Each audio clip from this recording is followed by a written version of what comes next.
शिवराय, जय भीम, जय एकलव्य। मित्रांनो, मी रावरी नगर पाथर्डी विधानसभेचा उमेदवार आहे आणि मी या मतदारसंघातील सगळ्या माझ्या दलित, आदिवासी, बौद्ध, मुस्लिम बांधवांना आणि ओबीसी बांधवांना या ठिकाणी विनंती करतो की या ठिकाणी गेली 15 दिवसापासून अहोरात्र आम्ही मतदारसंघामध्ये फिरत असताना या ठिकाणचा आदिवासी समाज, दलित समाज, मुस्लिम समाज आणि ओबीसी समाज हा या ठिकाणी मला मतदान करणार आहे। आणि मला कशासाठी मतदान करणार आहे की श्रद्धेय बाळासाहेब आंबेडकर आणि वंचित बहुजन आघाडी ही सर्व समाजासाठी काम करणारी संघटना आहे, पक्ष आहे। मुस्लिम समाज जो आहे माझ्या रावरी विधानसभेतील, त्यांना विनंती आहे की या ठिकाणी ज्यावेळेस उमर प्रकरण असेल, गुहाचं प्रकरण असेल किंवा या ठिकाणी पत्रकार आमच्या रेल्वे स्टेशनचे पत्रकार निसरभाई यांच्या घरावर हल्ला असेल, माझ्या आडगावमध्ये चिकन दुकानदार जो आमचा मुस्लिम भाऊ होता राजूभाई, त्याला एका भाजपच्या कार्यकर्त्यांनी दमबाजी केली होती, त्यावेळेस मी दिलेला व्हिडिओ असेल, रामगिरी महाराजांच्या वेळेस मी केलेला त्याला आव्हान असेल किंवा मी मुस्लिम बांधवांच्या बाजूने बोललेलो होतो। तर या ठिकाणी मी लढणारा कार्यकर्ता आहे आणि या ठिकाणी विधानसभेमध्ये लढणाऱ्या कार्यकर्त्याची गरज आहे। मित्रांनो, या ठिकाणी बरेचसे मुस्लिम बांधव हे 4-5 महिन्यापूर्वी या ठिकाणी त्यांना आजी आणि माजी म्हणजे तनपुरे आणि कर्डिलेने कोणत्याही प्रकारची त्यांना मदत केली नाही। कर्डिले तर उघड या ठिकाणी मुस्लिम बांधवांना टार्गेट करत होतात। त्या ठिकाणी गुहा प्रकरणाच्या तिथं मूर्ती आणून त्या गावात बसवली। आजही तो मुस्लिम बांधव आमच्या पोलीस स्टेशनला या ठिकाणी उपोषणाला बसलेला आहे, तरी त्या ठिकाणी पोलिसांनी भेट दिलेली नाही, जे सेक्युलर म्हणतात ते।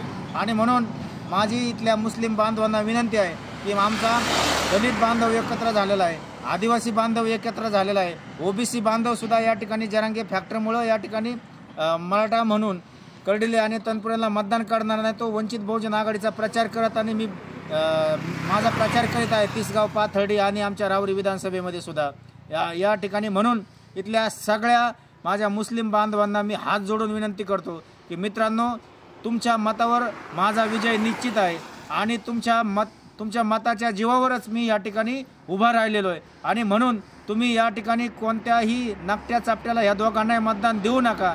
या ठिकाणी पोटात खंजीर खुपासणारा माणूस कोण असेल तर तो या प्राजक्त तनपुरे आहे। म्हणून या ठिकाणी दगडापेक्षा वीट मऊ हा विषय नाही आहे, तर तुमच्या अडीअडचणीच्या काळात या ठिकाणी मी आणि माझा पक्ष संतोषदादा चोळके सारखा माणूस मराठा समाजाचा कार्यकर्ता या ठिकाणी उभा आहे। आणि वंचित बहुजन आघाडीचं वातावरण चांगलं होत असताना जाणून बुजून वंचित फोडण्याचं षडयंत्र जर कोणी केलं असेल तर या राष्ट्रवादी गटाचा जे काय आता प्राजक्त तनपुरे यांनी केलेला आहे। आणि म्हणून या ठिकाणी सगळा बौद्ध समाज हा नाराज झालेला आहे, माझा आदिवासी समाज नाराज झालेला आहे, गरीब मराठा माझा या ठिकाणी सर्वजणांना पुलिंग बूथवर गरीब मराठ्यांना, आता मी वांबुरीमध्ये मराठ्यांच्या पोरांना माझे बुथचे फॉर्म घेऊन गेले ते पुलिंग एजंट लावण्यासाठी। माझ्या इथं भोसे गावचं गाव आहे, घाटशिरस आहे, या ठिकाणी वंजाराच्या पोरांनी माझे बूथ लावलेत, मी आता पुलिंगचे फॉर्म तिकडे घेऊन चाललेलो आहे। आणि म्हणून इथल्या माझ्या आदिवासी बांधवांनी, बौद्ध बांधवांनी, मुस्लिम बांधवांनी आणि माझ्या ओबीसी बांधवांनी या ठिकाणी विचार केलेला आहे की या ठिकाणी हे आजी माजी आमदार नको, नवीन चारा या तालुक्याला देण्याची गरज आहे। आणि नवीन तालुका जर दिला मित्रांनो, तर मी रावरी सहकारी साखर कारखाना हा चालू करीन, सूतगिरणी चालू करीन, मुळा प्रवरा जी बंद पडलेली ती चालू करीन। आणि या ठिकाणी सगळ्यात महत्त्वाचं म्हणजे नगर मनमाड हायवे आपल्या तालुक्याला आहे, MID आपल्याला